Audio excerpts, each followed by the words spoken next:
O Saber Direito desta semana é sobre direito internacional. As aulas abordam as novas perspectivas do direito internacional, a análise econômica, o direito internacional atual e muito mais. As aulas são com o professor Diego Pereira Machado. Olá, meus amigos, tudo bem? Bem-vindos a mais uma aula do Saber Direito, aula de número 4. Nós estamos estudando a análise econômica do direito internacional. Estudamos muito, vários pontos relacionados ao direito internacional clássico, tradicional, que nós já estamos acostumados a estudar e fizemos algumas conexões com a análise econômica do direito. Perfeito? Maravilha? Na aula de hoje, na aula 4 e na próxima, a última, aula 5, nós vamos focar mais, talvez, na teoria geral da análise econômica do direito. Em alguns pontos e conceitos que podem ser utilizados para serem aplicados tanto no direito internacional quanto em outras disciplinas, como direito contratual, direito civil, direito processual penal civil e processual penal e constitucional. Maravilha? Nas aulas anteriores eu foquei bastante nos sujeitos, nas fontes do direito internacional. E agora, nessa aula número 4, a gente já vai focar mais em critérios econômicos, conceitos, história da análise econômica do direito. Adam Smith, Arthur Pigou, Ronald Coase, ok? Maravilha? E eu começo a aula de hoje fazendo um questionamento para vocês. E estudar a análise econômica do direito é questionar. Estudar a análise econômica do direito é incitar, é questionar, é não aceitar conceitos prontos ou conceitos que vêm sendo repetidos de forma mecânica, que muitas vezes não têm aplicação prática. O primeiro questionamento que eu faço com vocês, em que a resposta, com todas as vênias, com todo respeito, a resposta é meio óbvia, mas é uma pergunta feita pela doutrina, a doutrina da análise econômica do direito. A lei pode tudo? O legislador pode tudo, fazer qualquer coisa que a realidade vai, num piscar de olhos, mudar? O juiz, em uma sentença, ele consegue alterar a realidade ou emitir qualquer sentença desconectada da realidade? A análise econômica do direito nos incita a questionarmos sobre isso, a analisarmos as consequências dos nossos atos, as consequências e os motivos pelos quais existem as instituições.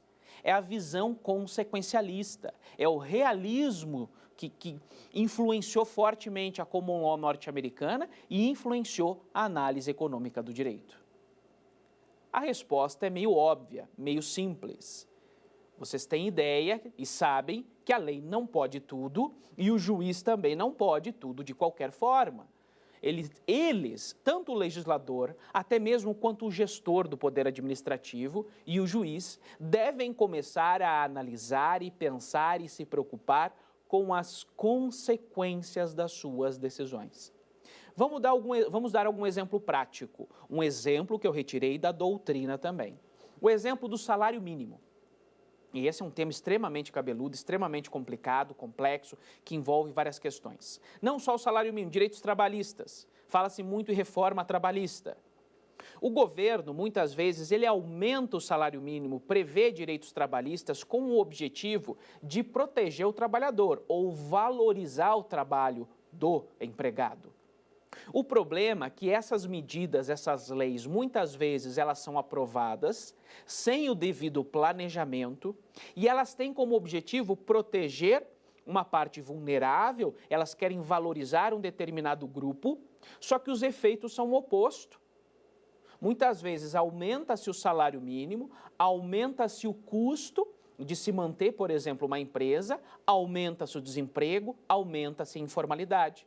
Eu não estou aqui defendendo flexibilização e fim dos direitos trabalhistas, por favor. O que eu estou querendo dizer é que as normas e as leis pela análise econômica do direito, elas devem ser aferidas, pesquisadas, refletidas, com base nos estímulos que elas geram, nos efeitos. Vou dar um outro exemplo mais atual, a PEC 66 de 2012.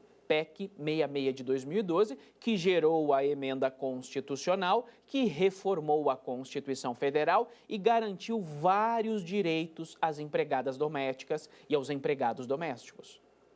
Pessoal, há estudos empíricos sérios que comprovam que mais de 70% dos empregados ou empregadas domésticas hoje estão na informalidade. Por quê? Porque a reforma PEC das domésticas, que veio como objetivo de proteger mais essa classe de trabalhadores, inviabilizou a manutenção desse emprego. Com uma forte carga, ainda que tenham aprovado uma lei complementar, diminuindo a carga tributária dos tributos para as famílias que empregam as empregadas domésticas, ainda assim o custo aumentou muito.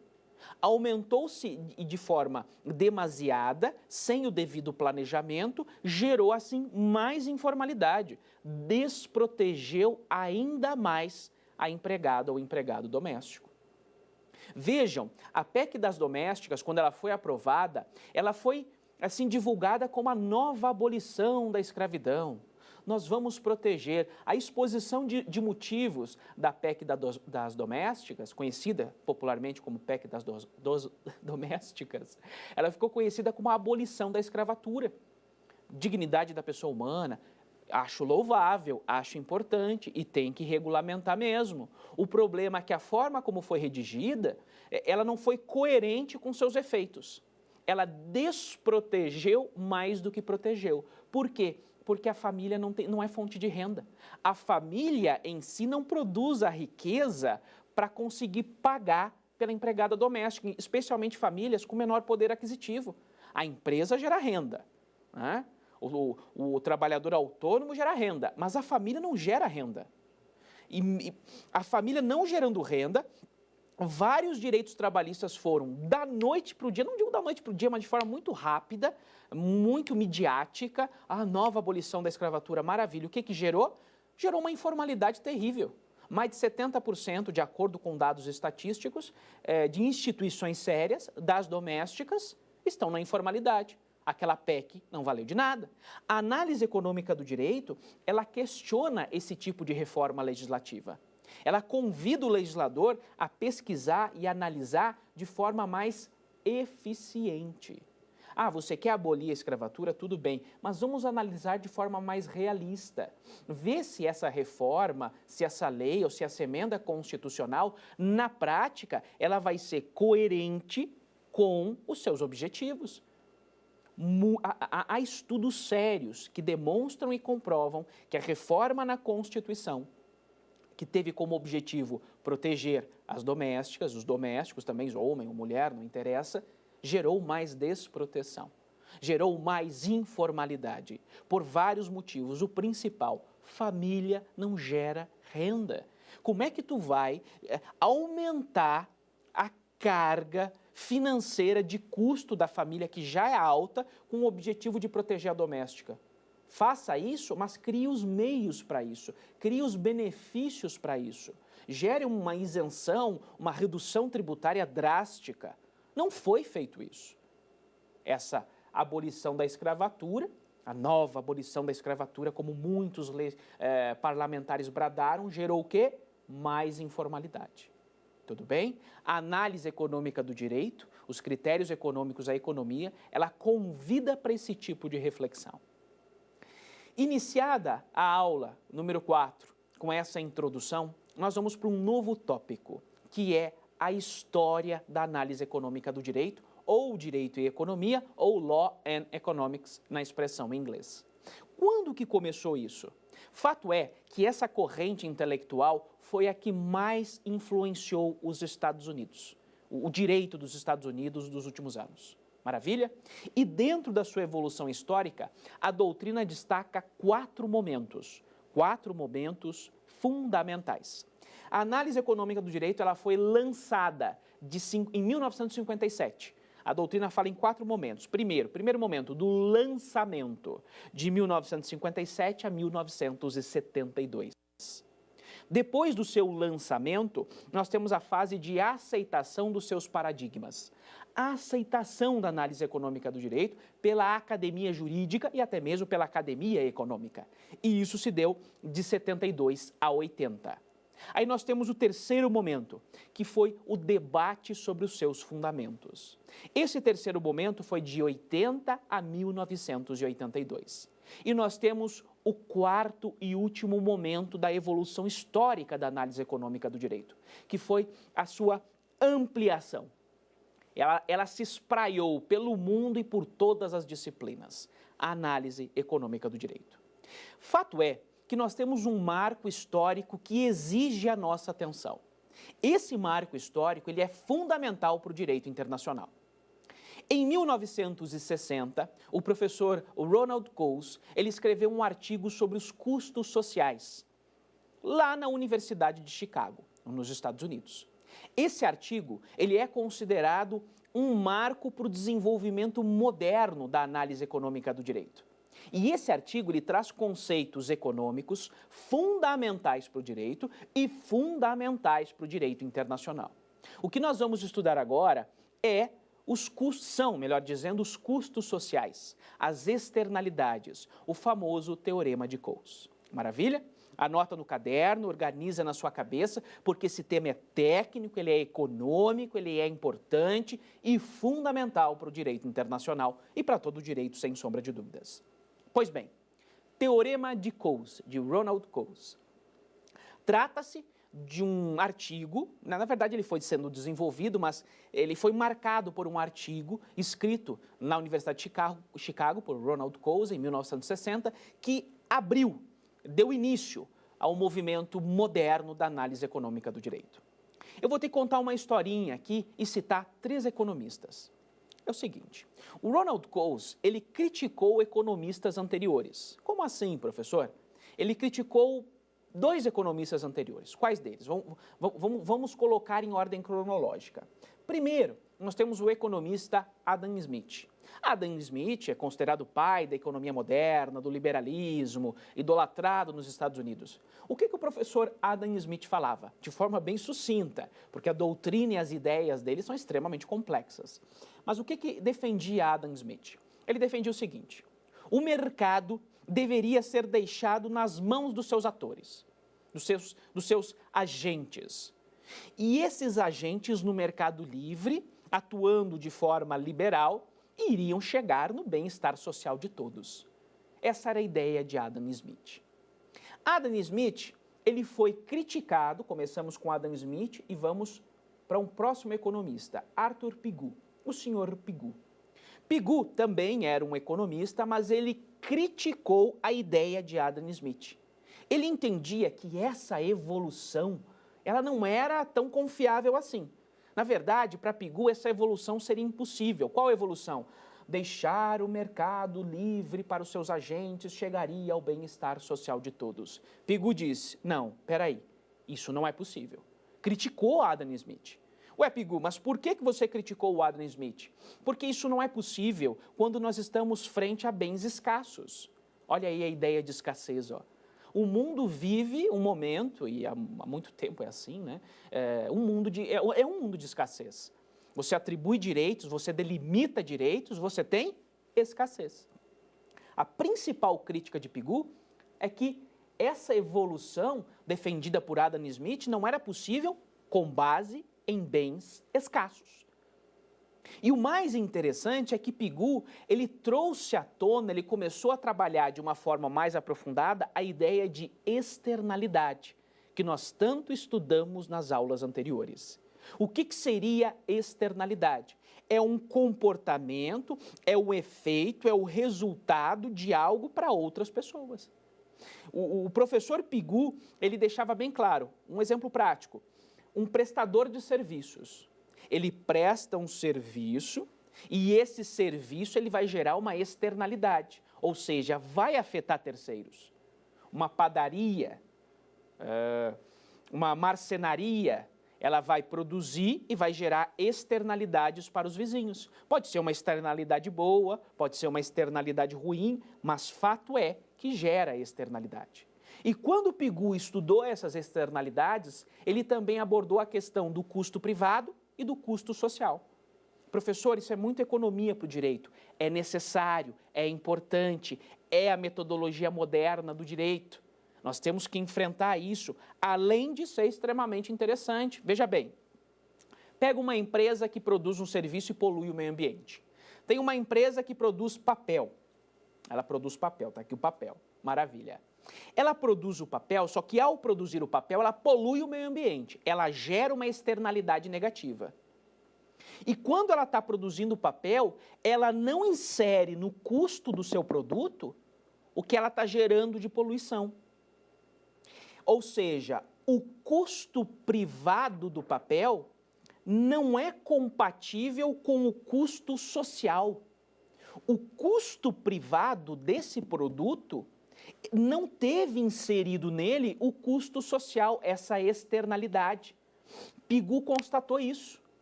Quando nós estamos produzindo um pneu, um automóvel, a empresa ela produz, ela insere o custo com o trabalhador, o custo com energia, o custo com iluminação, o custo de transporte, mas ela não insere o custo social, a externalidade, a poluição ao meio ambiente. Isso inverte a lógica dos preços. Isso viola a verdade dos preços. E Pigou disse, não dá para te deixar essa economia do Adam Smith na mão dos seus agentes econômicos, porque naturalmente vai gerar o bem social de todos, o bem-estar de todos. Não. Por quê? Porque nós temos essa diferença entre custo privado do produto e o custo social. Nós temos essa diferença do custo privado e a geração de externalidades. E isso não é levado em conta. Com base nisso, os agentes econômicos tomam decisões incorretas, tomam decisões ineficientes. E nós percebemos que há falhas, imperfeições no mercado, a incompatibilidade do custo privado e do custo social. As externalidades, especialmente as negativas, elas não são levadas em conta aqui. Pigou fez essa constatação, criticando o Adam Smith. Aí o economista Arthur Pigou propôs medidas. Quais as soluções que Pigou propôs? Pigou, ele defendeu e entendeu como essencial a fixação de regras de responsabilidade. O tema é belíssimo, é rico, eu sei que é economia, mas é fundamental para a análise econômica do direito. E é bom para você sair daquela vertente do juridiquês, aquela vertente legalista formalista. O professor Pigou, ele propôs algumas regras de responsabilidade que seriam essenciais para corrigir a diferença do custo privado e do custo social, para tentar compensar a questão das externalidades negativas. Tudo bem? Além de regras de responsabilidade, o professor Pigou também defendeu a maior intervenção do Estado. O Estado deveria intervir mais na economia, regulamentar a economia. Pigou propôs, inclusive, impostos, que o Estado cobrasse impostos para tentar compensar esse custo privado e o custo social, o custo real do produto e as externalidades. Essas soluções de Pigou, elas dominaram a economia por várias décadas. Primeiro, Adam Smith dominou a economia por várias décadas. Depois, Pigou dominou a economia, essa forma de pensar por várias décadas. Está tendo externalidade, a lógica ou a verdade dos preços não está sendo respeitada. Há uma incompatibilidade entre custo privado, as externalidades ou custos sociais, é o caso principal do poluidor? Então nós vamos ter que solucionar esse trem. Pigou propôs, como eu falei, imposto, mais intervenção do Estado, regulamentação. Os impostos até foram conhecidos como impostos pigouvianos. Isso são impostos pigouvianos, criados por Pigou para corrigir essa incompatibilidade dos custos privados, dos custos sociais, essa questão das externalidades. Tudo bem? Tranquilo? Aí veio o professor Ronald Coase. O professor Ronald Coase, ele criticou o Pigou. ele flexibilizou os argumentos de Pigou. Primeiro o Adam Smith, propositura de Adam Smith. Aí vem Pigou e criticou Adam Smith. Depois veio o professor Ronald Coase. O professor Ronald Coase, ele disse, Pigou, calma um pouquinho. As tuas ideias, as tuas afirmativas, elas não estão tão corretas assim. Você precisa flexibilizá-las. Maravilha? Tranquilo? E essa tese do professor Ronald Coase, ela deu tão certo que ele ganhou o prêmio Nobel, acredito que no ano de 1991. E isso tudo se popularizou com o seu artigo dos custos sociais, por isso que é Custos Sociais, de 1960. O professor Ronald Coase, ele aceitou a ideia das externalidades. Pigou, beleza, a ideia das externalidades estão corretas. Existem externalidades, tudo que a gente faz gera efeitos na vida do outro. Eu já falei a questão de você dirigir, você está dirigindo um carro, você está gerando poluição, você está gerando externalidade. A tua externalidade pode ser positiva ou pode ser negativa. Se você mora num bairro e você arruma o canteiro, o jardim da sua casa e fica bonito, isso melhora todo o bairro e valoriza o município. É uma externalidade positiva. Maravilha? Tranquilo? Você faz uma obra, um prédio extremamente moderno no centro da sua cidade para você ganhar dinheiro, você gerou várias externalidades positivas, mas pode também ter gerado externalidades negativas. Fato é que essa ideia de custo privado, de custo social, externalidade positiva, negativa, Ronald Coase aceitou. Só que as soluções propostas por Ronald Coase são diferentes de Pigou. Por isso que ele falou, ô Pigou, dá uma acalmada. Nós vamos ter que flexibilizar essas propostas suas. Vejam que a ideia de Pigou é uma ideia tradicional que a gente já conhece no direito. Vamos pegar o caso do poluidor. Você poluiu, você vai ter que ser responsabilizado. A gente está sempre procurando um causador do dano. A própria responsabilidade civil do Código Civil ou até a responsabilidade internacional do direito internacional é assim. Praticou o ilícito, causou o dano, vai responsabilizar. Pigou pensava assim. As regras de responsabilidade são dessa lógica. O nosso Código Civil é assim. A gente está sempre focando no causador do dano e a gente quer punir o causador do dano. Ponto. Só que Ronald Coase entendeu que essa não era a melhor opção. O Ronald Coase entendia que a atribuição de responsabilidade, que a aplicação do direito dessa forma seca, nem sempre é a melhor opção. E ele contestou as soluções propostas por Ronald Coase. Por Pigou. Ronald Coase propôs o seguinte, nós temos que fazer uma análise recíproca do problema. Nós temos que analisar o problema em diferentes dimensões e buscar a solução, gravem essa expressão, mais proveitosa, a solução ótima, a solução mais eficiente e não se ater à regra fixa do direito. Inverteu a lógica da responsabilidade civil totalmente. Você pega, por exemplo, uma empresa poluidora que está poluindo e tem uma população ali próxima, ela está poluindo o rio e a população está ali próxima. O que faz o Ministério Público e o que se faz no Brasil? Vamos punir essa empresa, vamos remover essa empresa, foca-se no causador do dano. Ronald Coase, ele analisou os custos privados, custos sociais, as externalidades e ele valorizou a barganha.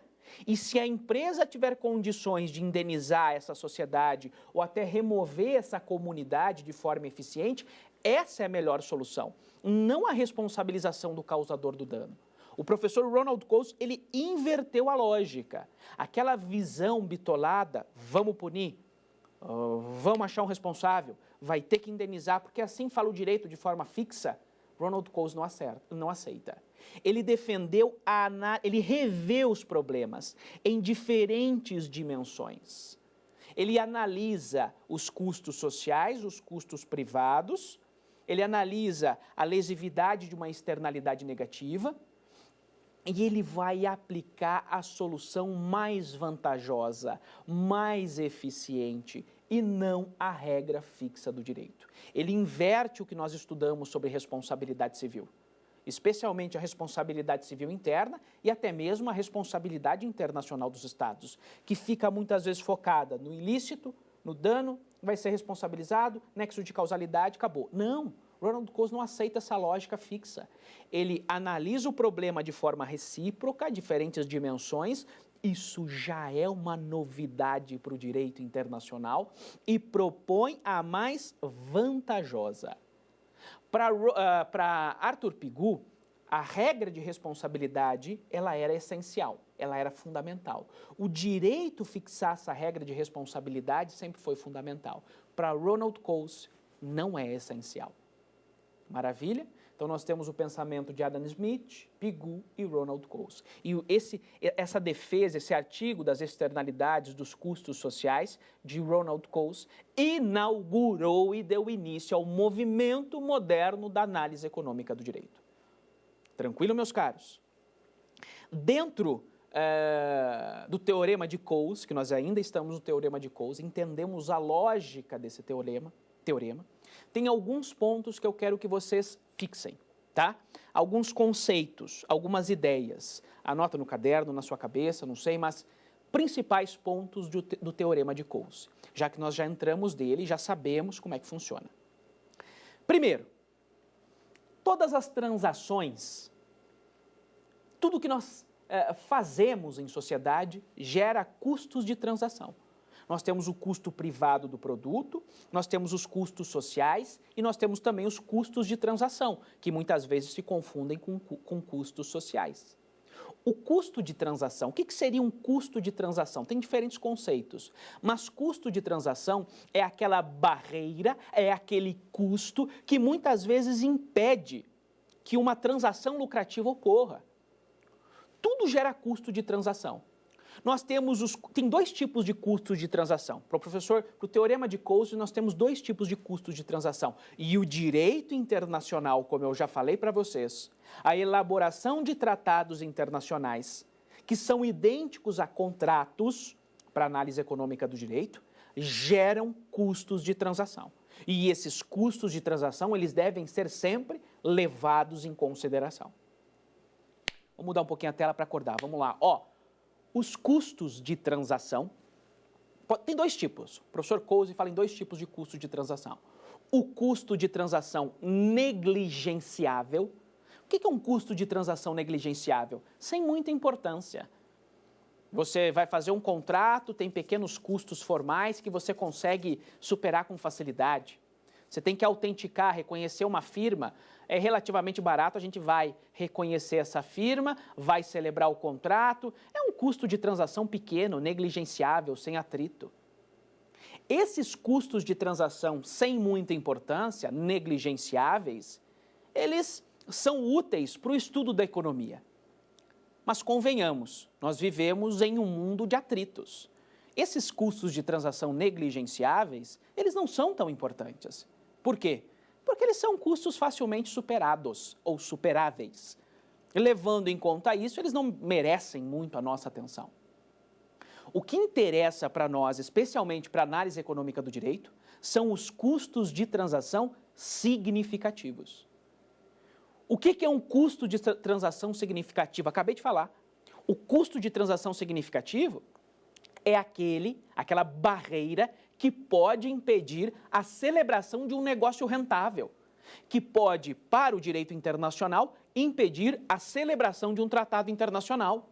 Os custos de transação significativos, que representam o mundo de atritos que a gente vive, esses devem ser levados em consideração quando nós participamos de uma transação, ou quando nós iremos responsabilizar ou solucionar um atrito entre vizinhos, ou de uma fábrica com um consultório, tem uma fábrica que está causando muito barulho num consultório psiquiátrico, exemplo da doutrina. Nós vamos ter que ver o custo privado, os custos sociais, as externalidades, os custos de transação envolvidos e, de acordo com Ronald Coase, a gente vai ter que ver qual a solução mais vantajosa e não se ater à regra fixa do direito. Maravilha? Isso inverte a lógica do que vocês estudam sobre responsabilidade civil, sem sombra de dúvidas. Porque o teorema de Coase, ele não foca no causador do dano. Não. Ele não foca no causador do dano, ele foca numa visão recíproca do problema, de diferentes ângulos, buscando a solução ótima, a solução mais eficiente. Maravilha? No caso do Brasil, nós temos uma ânsia sancionatória, né? A gente está sempre procurando um responsável por algum fato, a gente está sempre procurando alguém a ser responsabilizado e muitas vezes a gente não pergunta se essa responsabilização é a mais eficiente. Muitas vezes você pune uma empresa poluidora simplesmente porque poluiu, sem analisar o problema de forma recíproca, e aquela solução não é a mais eficiente, até mesmo para o meio ambiente. Até mesmo para o meio ambiente. O teorema de Coase, ele foca na eficiência, ele foca na solução ótima, ele foca no que é mais proveitoso, invertendo a lógica de institutos como da responsabilidade civil. Maravilha, meus amigos? Eu vou chamar agora um quiz, uma perguntinha para a gente responder, até para a gente dar uma evoluída maior aí no nosso estudo. Por gentileza, coloca o quiz na tela.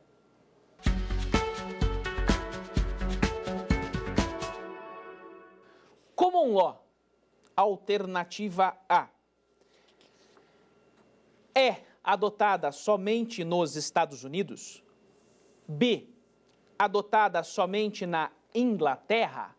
C, adotada, tem origem nos países escandinavos? D, começa a ingressar no Brasil como os precedentes judiciais. Meus caros, a alternativa correta é a letra D. A Common Law, ela começa a ingressar no Brasil não só por meio da análise econômica do direito, mas sim por vários outros institutos, como o caso dos precedentes judiciais. Ela é adotada nos Estados Unidos, como fala a alternativa A, mas não somente nos Estados Unidos. Ela é adotada na Inglaterra, mas não somente na Inglaterra. E ela é adotada nos países escandinavos, mas não tem origem nos países escandinavos. Tudo bem? Tranquilo? Vem comigo aqui, por gentileza. A tua dificuldade em, às vezes, compreender o teorema de Coase é o que comprova a resistência da análise econômica do direito aqui no Brasil. E o próximo tema que nós vamos trabalhar hoje é a resistência do direito e economia aqui no Brasil. Embora a gente perceba, nós temos vários professores muito bons na disciplina, já temos decisões de tribunais no Brasil, inclusive do STJ, Tribunal de Justiça de São Paulo, Tribunal de Justiça do Rio Grande do Sul, o TRF da 4ª Região, né, o Tribunal Administrativo do CAD, nós temos já a utilização da análise econômica do direito no Brasil. Mas, infelizmente, e isso ainda é muito tímido, está engatinhando, está começando, porque há uma forte resistência ainda da análise econômica do direito no Brasil. O tema atual da aula de agora, que você pode memorizar ou colocar no papel, é resistência no Brasil. Dificuldade da análise econômica no Brasil. Por que que nós temos tanta dificuldade? Primeiro ponto que eu elencaria como uma barreira ao desenvolvimento da análise econômica do direito no Brasil. A análise econômica ela se desenvolveu nos Estados Unidos. Nós estamos tentando importá-la para o Brasil. Os Estados Unidos é um país common law. Nós somos civil law. Esse é o primeiro ponto, ou o principal obstáculo. Common law, civil law. São ordenamentos jurídicos que funcionam de forma totalmente diferente. Embora haja globalização e haja muita interconexão entre a common law e a civil law, eu citei, nós tivemos agora o quiz que respondeu à questão dos precedentes judiciais, mas ainda há essa barreira. Eu vou dar como exemplo a questão do direito dos contratos. Se você comparar o direito contratual norte-americano com o direito contratual brasileiro, é imensa a diferença. No direito contratual americano, praticamente tudo pode ser barganhado, tudo pode ser negociado. Tudo. Literalmente tudo. A barganha é a regra. As normas privadas do direito contratual norte-americano, elas podem ser afastadas pelas partes, diferentemente do direito contratual brasileiro. Aqui no direito contratual brasileiro, nós temos várias normas imperativas que não podem ser afastadas pelas partes. Exemplo, para quem lê o nosso querido Código Civil, o artigo 422 do Código Civil, é uma norma imperativa de ordem pública que não pode ser afastada pelas partes. Tudo bem? Tranquilo? Lá nos Estados Unidos, utiliza-se muito a barganha, a negociação, a transação. Eu até já falei para vocês de uma expressão muito famosa, e é uma expressão jurídica. É uma expressão aplicada pelos tribunais americanos e pelos advogados. Money cures. Dinheiro cura. Para os Estados Unidos, principalmente para o direito contratual, o dinheiro cura tudo. Nossa, professor, que horrível. Isso é prática jurídica nos Estados Unidos. O direito contratual, os processos, eles são barganhados, transacionados e eles aplicam essa expressão, money cures, dinheiro cura. Isso é muito repugnante e é difícil de escutar isso no Brasil, porque nós somos civil law. Nós somos um direito axiológico, valorativo, romântico, apaixonado. A gente não gosta de assumir que dinheiro cura tudo. Mas eu garanto que a maioria dos processos que ingressam na justiça brasileira estão buscando dinheiro. E muitas vezes não se assume de forma escancarada. Ok? Aqui no Brasil nós temos um direito europeu continental, da família romano-germânica. É a nossa querida civil law. No Brasil, os advogados, eles se preocupam muito com a lei. A nossa escola jurídica, as nossas faculdades, elas são excessivamente formalistas. Focam na lei, e elas se desprendem da realidade. A gente fica divagando muitas vezes, estudando o direito, teoria geral do direito, conceitos e princípios e direitos fundamentais e direitos humanos que ficam desprendidos da realidade. Teve um movimento nos Estados Unidos, no século XX, que cresceu e se desenvolveu nos Estados Unidos, que é o realismo jurídico. O realismo jurídico, que é uma das bases da análise econômica do direito, ele defende que o jurista ele não pode ser um mero burocrata, aplicador da lei. Ele deve estar conectado com a realidade, com os efeitos dos seus atos, com os efeitos da norma. Esse realismo jurídico que dominou a common law norte-americana, ele não foi adotado aqui no Brasil. Nós perdemos esse salto histórico, nós perdemos essa oportunidade histórica e o realismo passou despercebido. E nós ficamos aqui no Brasil muito ligados a uma escola formalista e dogmática. A nossa escola, nossa civil law romano-germânica, ela é formalista e dogmática, diferente da common law, diferente do direito norte-americano, da análise econômica do direito, em que se calcou no realismo jurídico. Nós ainda, muito atrelados à lei, nós estamos distantes e bem distantes da realidade. Não há preocupação em aproximar o direito da realidade. Imagine, então, o direito internacional, ok? E o interessante é que alguns professores no Brasil, nós temos vários professores, não vou dizer vários, né, que a análise econômica do direito não é tão popular assim, mas nós temos excelentes professores no Brasil que desenvolvem a análise econômica do direito. E defende-se que o realismo jurídico, ele se desenvolveu lá nos Estados Unidos no século XX porque ele não encontrou um predador ideológico. Por que ele não encontrou? O realismo jurídico ele se desenvolveu na common law no século XX e embasou a análise econômica do direito porque não achou um predador ideológico. Esse predador ideológico existia no Brasil. Se chama civil law. Civil law é o predador ideológico que não permitiu que o realismo jurídico ingressasse no nosso ensino jurídico e nos conectasse mais com a realidade. Tudo bem? Tranquilo? Esse tópico é importante. A resistência da análise econômica do direito aqui no Brasil e os motivos que levam a essa resistência. Eu vou chamar mais um quiz para a gente já eliminar 2 quiz e daí a gente fica só com um quiz. Vamos eliminar um quiz? Coloca o quiz na tela, por gentileza.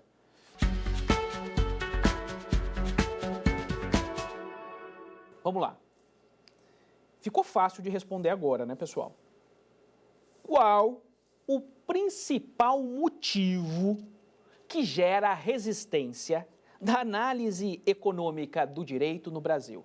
Alternativa A, regime presidencialista. Alternativa B, controle de constitucionalidade rígido. Alternativa C, adoção da common law pelo Brasil. Perdão, adoção da civil law pelo Brasil. Estou com common law na cabeça, perdão. Deixa eu ler de novo, peraí. C, adoção da civil law pelo Brasil e D, adoção da common law pelo Brasil. Qual a alternativa correta? A alternativa C, adoção da civil law, da família romano-germânica, daquele direito europeu continental, aquele predador ideológico que não permitiu que o realismo jurídico se desenvolvesse aqui na nossa academia. Maravilha, pessoal? Tranquilo? Questão interessante. Já que nós entendemos o Teorema de Coase, ainda que de forma bem objetiva, porque eu sei qual é o público-alvo do curso, né? Estudamos a resistência da análise econômica do direito no Brasil, agora a gente começa a estudar alguns pontos mais específicos da análise econômica do direito. Tudo bem? Maravilha?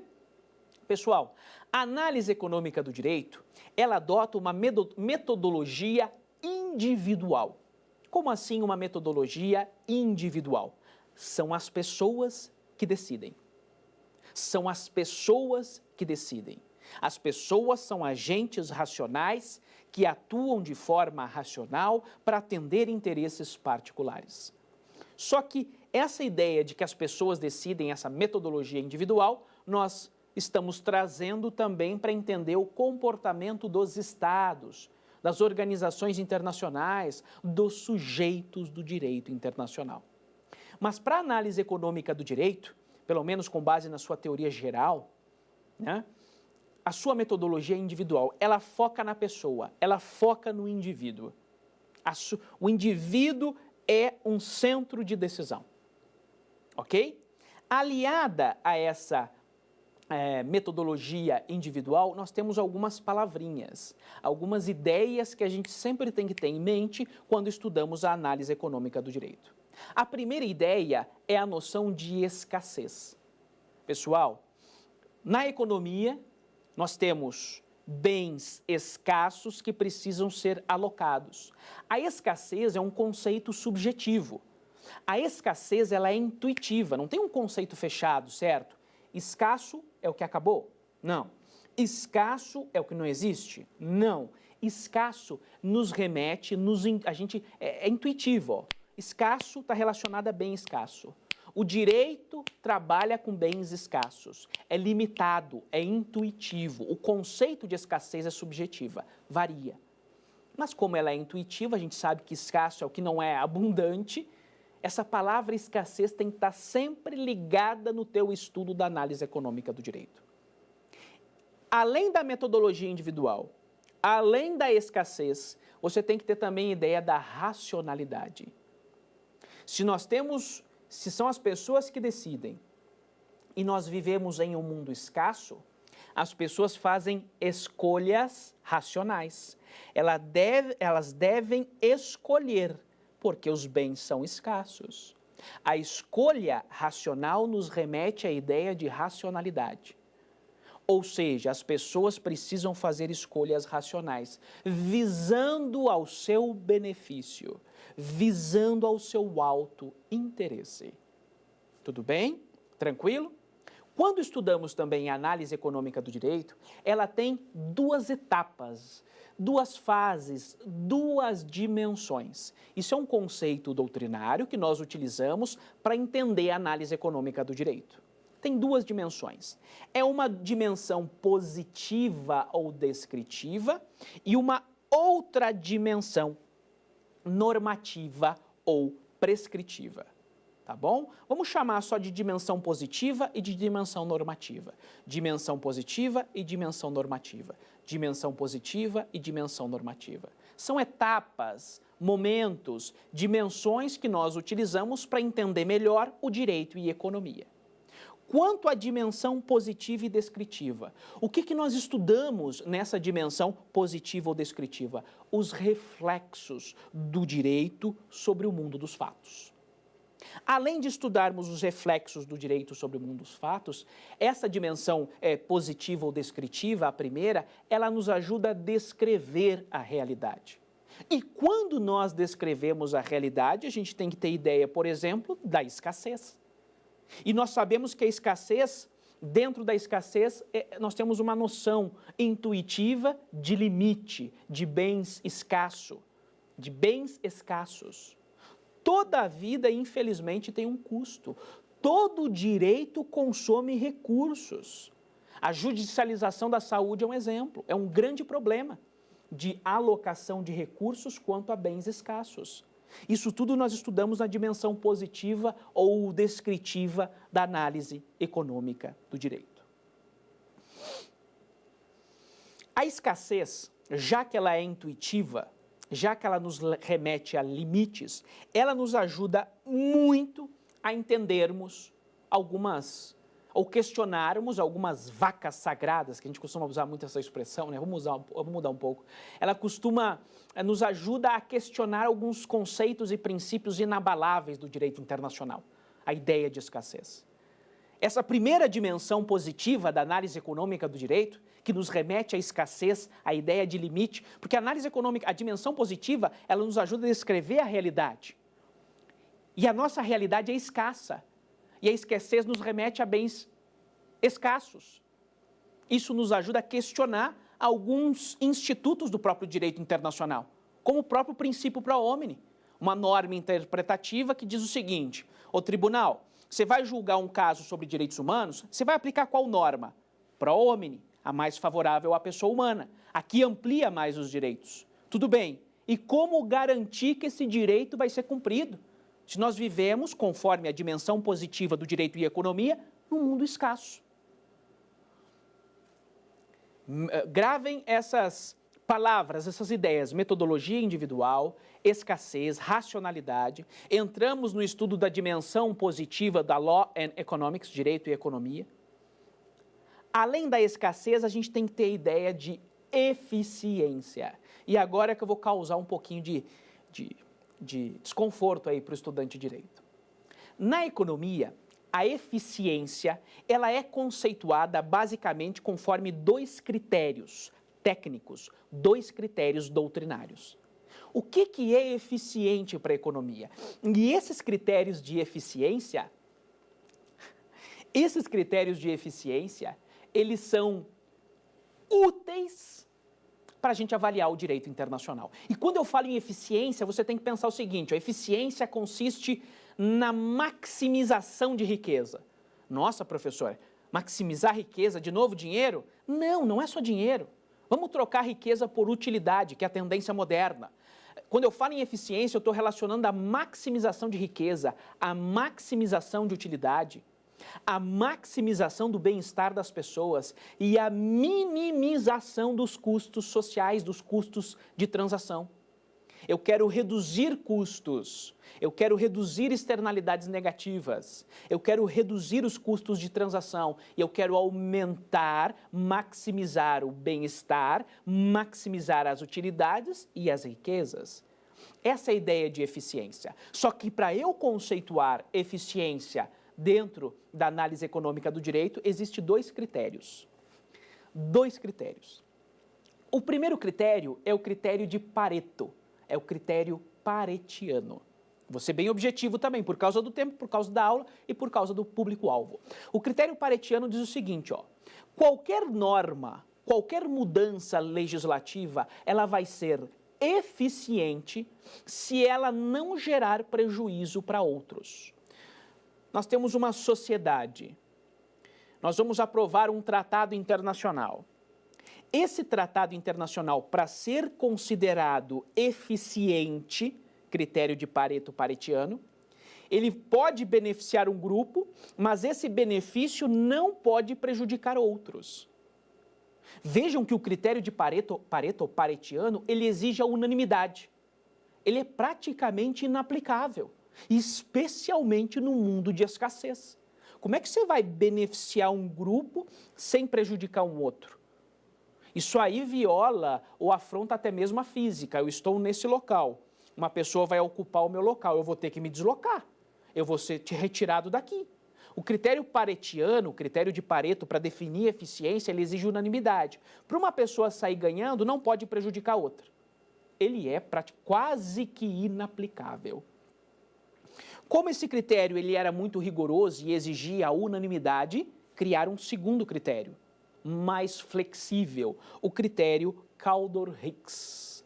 Kaldor-Hicks. Esse segundo critério ele é complementar, ele é flexível. Ele permite as mudanças, as reformas legislativas, maravilha. E permite que um grupo saia vencedor, os vencedores, os beneficiários, e permite que haja perdedores, os prejudicados. Ele aceita esse tipo de alteração legislativa, de reforma ou de norma, que crie essa situação. Uns ganham e outros perdem, especialmente no mundo de bens escassos. Pelo critério Kaldor-Hicks, é possível que os ganhadores indenizem os perdedores. Ok? São dois critérios econômicos para definir eficiência.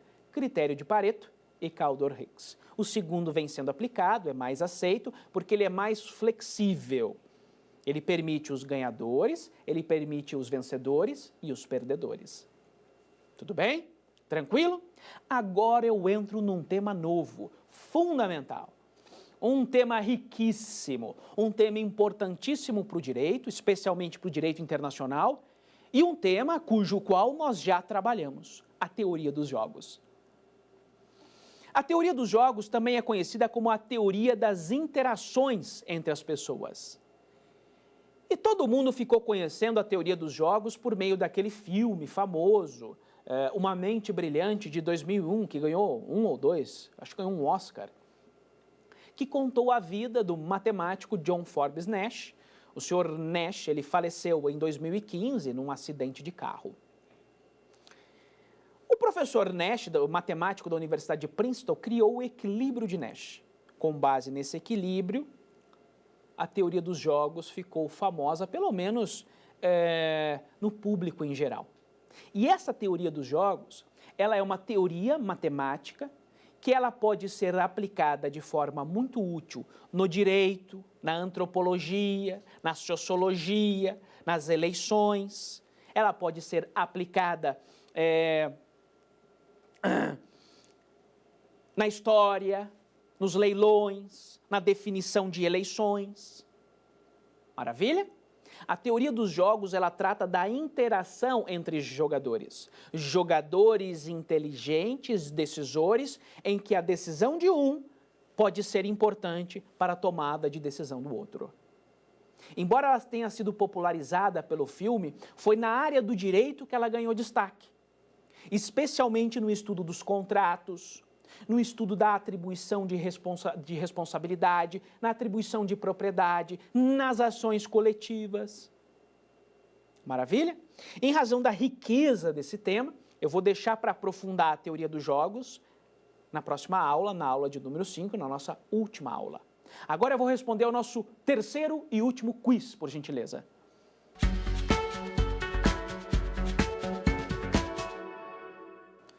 A análise econômica limita a atuação judicial?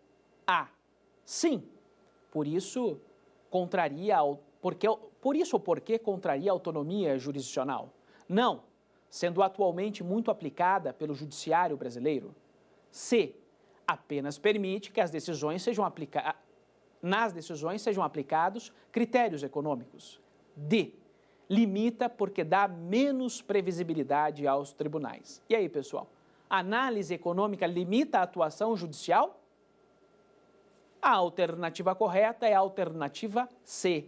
Ela apenas permite que nas decisões judiciais sejam aplicados critérios econômicos, dando mais previsibilidade, dando mais responsabilidade e mais consequencialismo.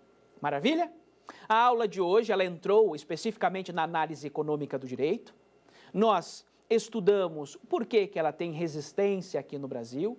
Começamos a estudar um pouquinho da teoria dos jogos. Estudamos a dimensão positiva, estudamos a dimensão normativa, a ideia de escassez, de eficiência, os 2 critérios de eficiência, o de Pareto, Kaldor-Hicks, o teorema de Coase, os custos privados, custos sociais e as externalidades.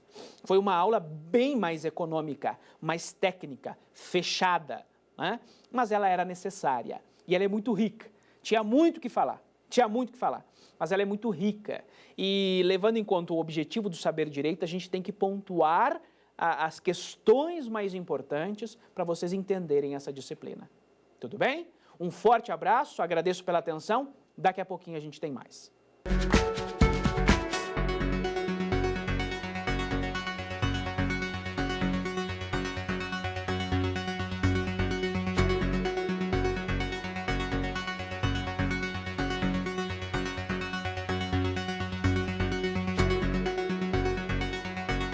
Quer dar uma sugestão de tema para os cursos do Saber Direito?